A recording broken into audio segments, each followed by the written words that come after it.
Hello aspirants, I'm Indumali Karthikeyan from NCAR IAS Academy. Today we are going to discuss about the 7th February current affairs, the topic taken from the Delhi edition. The topic is Armed Force Special Power Act. Civilian dead after alleged police torture in the Jammu Kashmir. In this topic comes under our GST security challenges and the management in border areas. In this topic we are going to discuss about the what is current news, what is the background of AFSPA, what is the disturbed area described under the AFSPA, and what is the arguments in favor of AFSPA, and what are the arguments in favor of AFSPA, and what are the Supreme Court guidelines. These are the topic discussed by today's topic. First of all, what is in the news? There is a civilian dead after alleged police torture in Jammu. He has detained over false charges and forced into confession, says Mehbooba Mufti. Another man was shot dead in the army in Kashmir. The Jammu and Kashmir police have stated that the individual has suspicious contacts in Pakistan and other foreign countries. They claim that after being questioned, he returned home and subsequently took his own life. Background: the incident is sparked outrage and brought renewed attention to the allegation of the human rights abuses in this region. Human rights organizations have previously documented that instance tortures and extrajudicial killings and other violations in the Jammu Kashmir. The government has faced the ongoing criticism over the Armed Force Special Power Act, which grants security forces broad power and linked to the human right violation. The outcome of this announcement, the investigation will be crucial in addressing these serious allegations and in determining the accountability of the involved parties. First of all, what is AFSPA? There is a background. The British colonial government had on 15th August 1942, which promulgated the Armed Force Special Power Ordinance to support the Quit India movement. It was foundation for four ordinances, including one of the Assam disturbed areas, which is invoked 1947.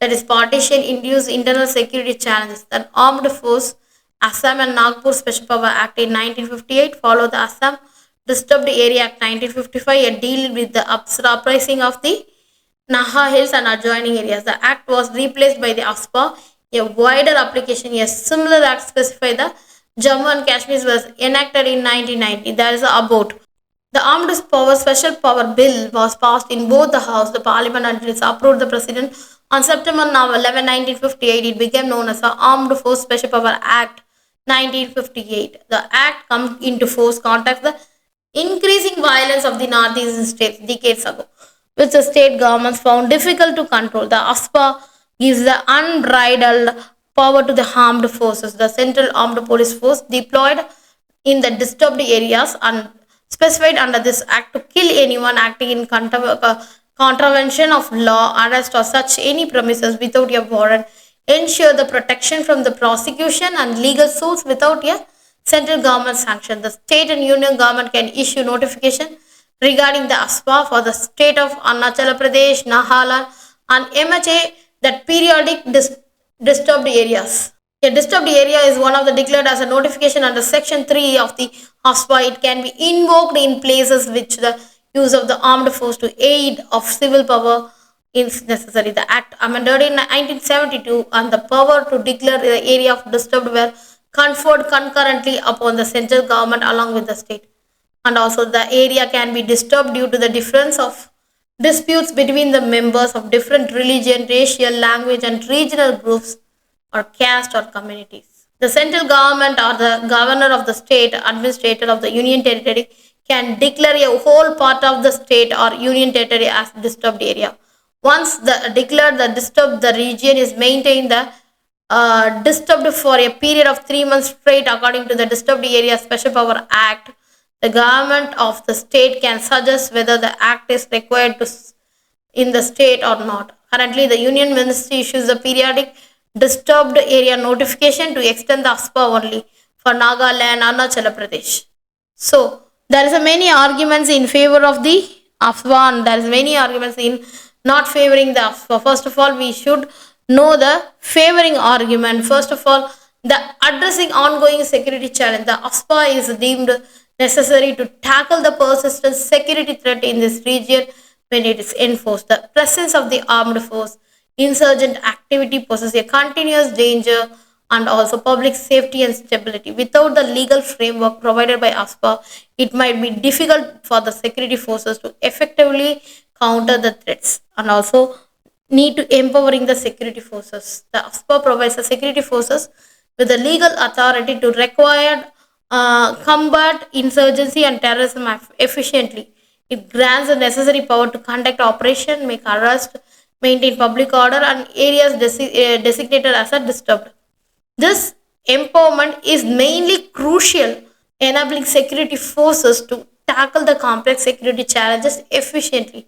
And also, there is a legal protection for the personnel. First of all, offer the legal protection to security personnel operating in disturbed areas. These protections shield them from legal liability while they carry out the duties under the challenging and often hazardous circumstances. And also, such legal safeguards are essential for ensuring the security personnel can perform the task without fear of the under legal consequences. There is a boosting morally. The legal protection provided ASPA are instrumental that boosting a moral of armed forces personnel. Knowing that they are legally protected while carrying out their responsibility can enhance the confidence and motivation to the perform effectively and challenging environment. The moral boost is crucial and maintaining the effective efficiency of security operation in the troubled region. These are the arguments in favor of AFSPA. Some arguments is against the AFSPA. First of all, there is a violation of the state autonomy.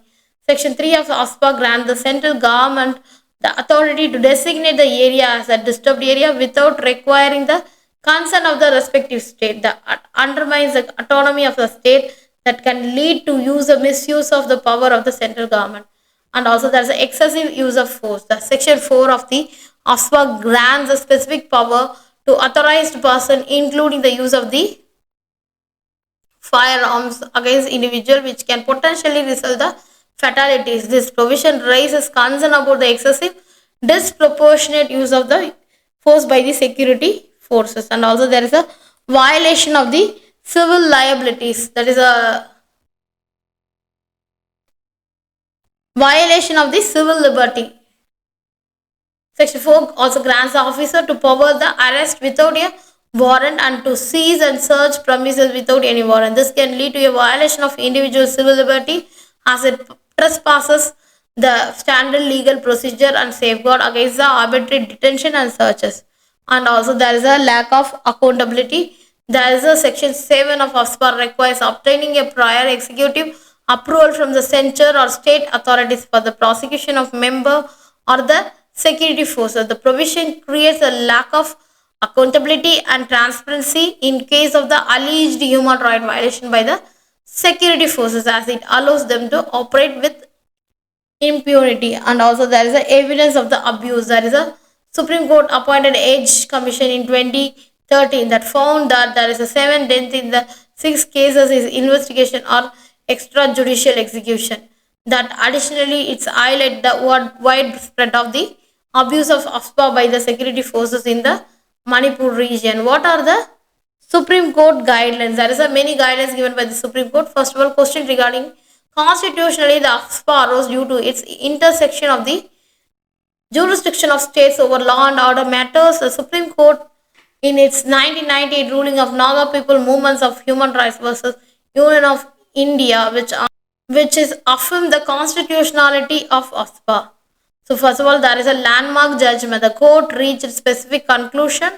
The central government has authority to make suo motu declaration if it's preferable for the central government consult with the state government before issuing the such a declaration. AFSPA does not grant unrestricted authority to designate an area of the disturbed area.